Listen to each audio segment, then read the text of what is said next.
Hello বন্ধুরা, নমস্কার, good morning. Welcome to my YouTube channel Shampa Das. কেমন আছেন আপনারা? আশা করছি আপনারা সবাই ভালো আছেন, আমিও ভালো আছি। বন্ধুরা, আমার ভিডিও আর আমার রেসিপি আপনাদের কেমন লাগে? ভালো লাগলে অতি অবশ্যই লাইক, শেয়ার, কমেন্ট করতে ভুলবেন না। তো আজ আমি কি বানিয়েছি আপনাদের দেখাচ্ছি, চলুন। প্লিজ আমাকে সাপোর্ট করতে থাকুন। প্রথমে আমি এক সাইডে কুকারে ডাল চড়িয়ে দিয়েছি আর অন্য সাইডে চা বসিয়ে দিয়েছি। আজ আমি বানাবো আলু পোস্ত। কড়াইতে তেল গরম হয়ে গেছে, 5 ফোড়ন, আলু,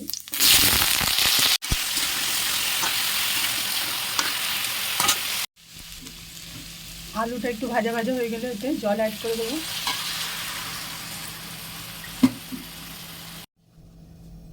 স্বাদ মতো নুন, আধা চামচ হলুদ,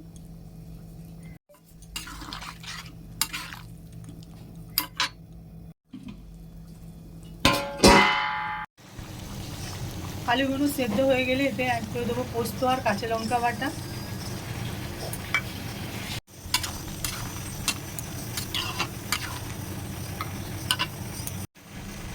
কয়েকটা কাঁচা লঙ্কা, ঝাল অতি অবশ্যই আপনাদের হিসাবেই দেবেন। আগে আমি পোস্তর সাথেও কাঁচা লঙ্কা দিয়েছিলাম 3টে।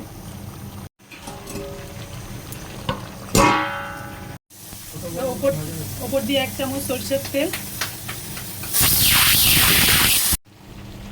ব্যাস, আলু পোস্ত রেডি। এইভাবে সিম্পলভাবে আলু পোস্ত আপনারাও একবার বানাবেন, অতি অবশ্যই আপনাদের ভালো লাগবে। ভালো লাগলে শেয়ার কমেন্ট করতে ভুলবেন না। আমি এবার বানাবো ঝিঙে পোস্ত। কাঁচা লঙ্কার পোস্ত তো বেটে রেখেছি, একটা গোটা কাঁচা লঙ্কা অ্যাড করে দিয়েছি ওর মধ্যে। তো আসুন দেখাচ্ছি, সেম আলু পোস্তর মতনই বানাবো। 5 ফোড়ন, কাঁটা ঝিঙে,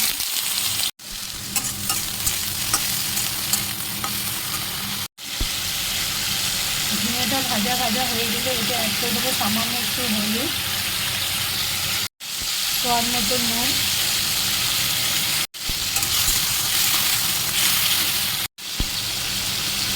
পোস্ত আর কাঁচা লঙ্কা বাটা।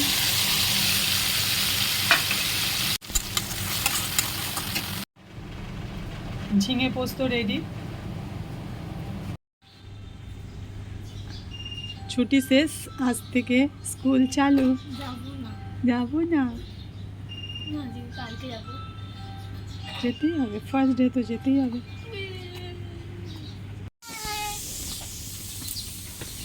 বাই বাপু, টিফিন খেয়ে নেবে, লিখে আনবে, সব সব লিখবে। এবার আমি বেগুন ভাজা, পাঁপড় ভাজা আর বড়ি ভাজা করব।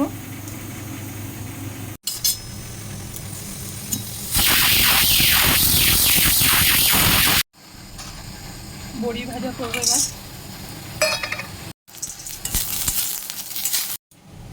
বেগুন,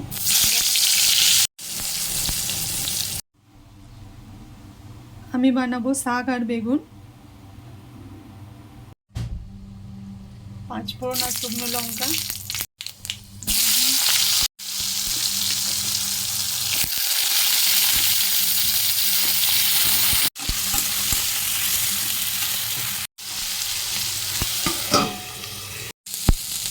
বেগুনটা একটু ভাজা ভাজা হয়ে গেলে এতে টমেটো, কাঁচা লঙ্কা,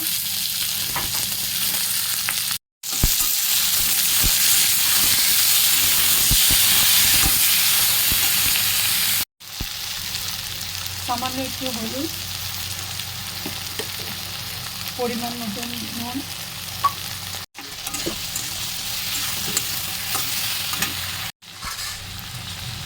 শাকগুলো অ্যাড করে দিই।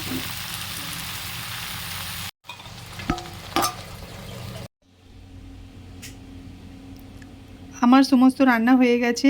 আজকে আমি বানিয়েছি আলু পোস্ত, ঝিঙে পোস্ত, শাক আর বেগুন মিক্স, বেগুন ভাজা, ফ্রুট স্যালাড, পাঁপড়, ডাল আর একটু মুগ কড়াই সেদ্ধ করেছি। সাথে রুটি আর ভাত তো থাকবেই।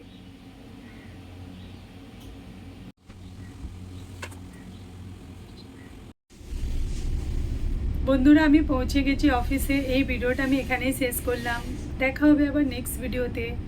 Tata, bye bye.